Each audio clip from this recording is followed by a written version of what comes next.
Designing a YouTube thumbnail for your small business YouTube videos is now easier than ever, but most people don't realize that the tool's even there. So I'm just going to show you quick and easy how you actually design a professional looking thumbnail for YouTube that's going to get you clicks for your small business videos.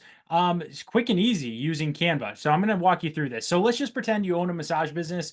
This is a local massage business that's close by to me. So I'm just going to say, hey, let's just say they start a YouTube channel. They're showing people massage techniques as a way to get people attracted to their business, right?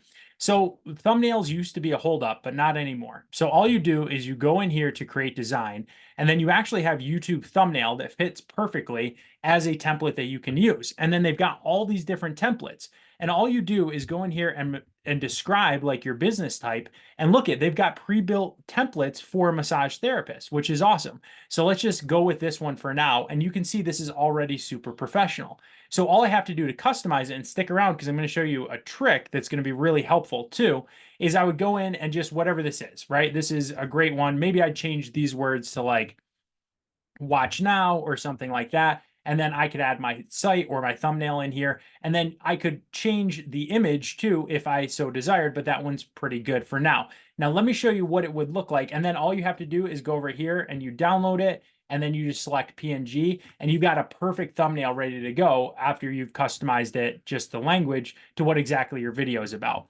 Now, here's the thing that makes this even easier. So let me show you. A lot of times if you're doing a thumbnail, let me just grab one. Like let's say it's this one. I'll just replace this to show you.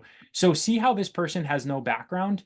That's huge. So it makes it look way more professional. So let me just grab one of my thumbnails and put it over here. You can see it doesn't look as good when I'm trying to add it and I've got that background. So all you do is go to Edit Photo, Background Remover, and now all of a sudden my background's removed too. And so I can just add this to, whoops, went away on me. So now my background's removed. So I can just scale myself up and add myself to this video thumbnail. And now I've got that same professional look without a background. So that's it. If you like this video, hit like and subscribe because I'm just sharing ways to do things and tips to help your local business stand out and maximize your use of all these tools. We'll catch you in the next video.